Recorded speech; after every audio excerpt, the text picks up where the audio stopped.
Big Boss season 7 முடிஞ்சு எல்லாரும் வந்து அவங்க அடுத்த கட்ட வேலைகளை பார்க்க ஆரம்பிச்சிட்டாங்க. இருந்தாலும் பிக் பாஸ் சீசன் 7ல பல சொதப்பல்கள் ஏற்பட்டிருக்கு. அதுல சிலதை தான் இன்னைக்கு பார்க்க போறோம். முக்கியமா இந்த சொதப்பல்கள்ல அவங்களோட ஸ்கிரிப்ட்ஸ் அண்ட் ப்ரொமோஷன்ஸ் இதை பேஸ் பண்ணி தான் இருக்கும். ஃபர்ஸ்ட் கோல்டன் ஸ்டார் சொதப்பல். இந்த கோல்டன் ஸ்டார் அறிவிக்கும் போதே வந்து பாத்தீங்கன்னா மாருதி சுசுகி தான் இதுக்கு ஸ்பான்சர். இதுல யார் வந்து டாப் ஆவறாங்களோ அவங்களுக்கு வந்து கார் பிரைஸா கிடைக்கும்னு வந்து சொல்றாங்க. என்னது காரா வேற லெவல் அப்படின்ட்டு எல்லாரும் வந்து குஷியா வந்து இறங்குனாங்க. ஆனா இவங்களோட பெர்ஃபார்மன்ஸ் ஒவ்வொரு கேம்லயும் அப் அண்ட் டவுன் இருந்த மாதிரியும் பல இடத்துல டவுனா இருந்த மாதிரி தான் தெரிஞ்சது. சோ பிக் பாஸ் டீமே இதை ஸ்கிப் பண்ணிடலாம், இவங்களுக்கு எதுக்கு இந்த கிஃப்ட் எல்லாம் கொடுத்துக்கிட்டு அப்படின்ட்டு அந்த ஒரு டாபிக்கே வந்து விட்டுட்டாங்க. நாளடைவுல கண்டஸ்டன்ஸும் அதை வந்து ரிமைன் பண்ணவே இல்லை. அந்த ஒரு மாருதி சுசுகி காரை வந்துட்டு ஃபைனல்ல வின் பண்ண அர்ச்சனாக்கு வந்து கொடுத்துட்டாங்க. எனவே கோல்டன் ஸ்டாருக்கு போக வேண்டிய அந்த கார் வந்து அர்ச்சனாக்கு வந்து யாரெல்லாம் என்ன நினைக்கிறீங்கன்னு கமெண்ட்ல சொல்லுங்க. Second mutual fund coins. ஆக்சுவலா இந்த காயின் இன்ட்ரோடியூஸ் பண்ணும்போது வேற லெவலுக்கு ஸ்கிரிப்டோட தான் வந்து பிக் பாஸ் டீம் வந்து இன்ட்ரோடியூஸ் பண்ணாங்க. இந்த காயினை வச்சு நிறைய லக்ஸரியான விஷயங்கள் வந்து உங்களால பண்ண முடியும்னு வந்து சொன்னாங்க.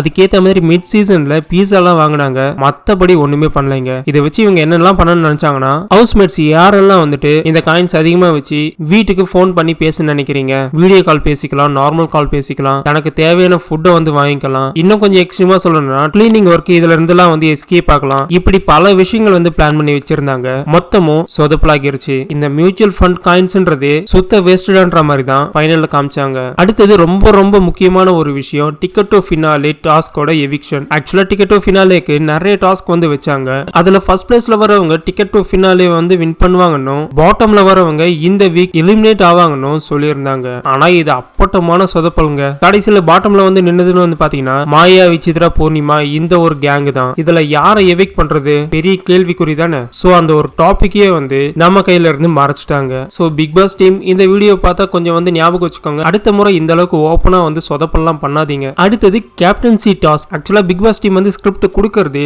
இவர் இதுல பெஸ்ட் அப்படின்ற மாதிரி தான் ஃபர்ஸ்ட் ஆடிஷன்ல வந்து தேர்ந்தெடுத்திருப்பாங்க. அதன்படி தான் இந்த வீக் இவர் கேப்டனா வந்தா நல்லா இருக்கும்னு அவருக்கு செட் ஆகுற மாதிரியே கேப்டன்சி டாஸ்க் வந்து கொடுப்பாங்க.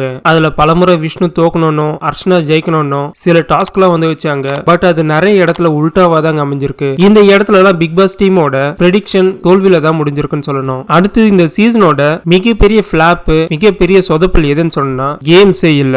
ஆரம்பத்துல இருந்தே கான்ட்ரோவர்சி, வன்மம், சண்டை, சச்சரவுன்னு இப்படியே இந்த சீசன் டிஆர்பியை கொஞ்சம் ஏத்தி விட்டுருச்சு. அதையே அந்த டீம் ஃபாலோ பண்ண ஆரம்பிச்சிட்டாங்க. அதுக்கப்புறம் கேம்ல கான்சென்ட்ரேட் பண்றதை விட நம்ம ஒரு டாஸ்க கொடுத்து எப்படி மத்தவங்களுக்குள்ள சண்டை வர வைக்கலாம்னு தான் பிக் பாஸ் டீம் முழுக்க பிளான் போட்டு யோசிச்சுட்டு இருந்தாங்க.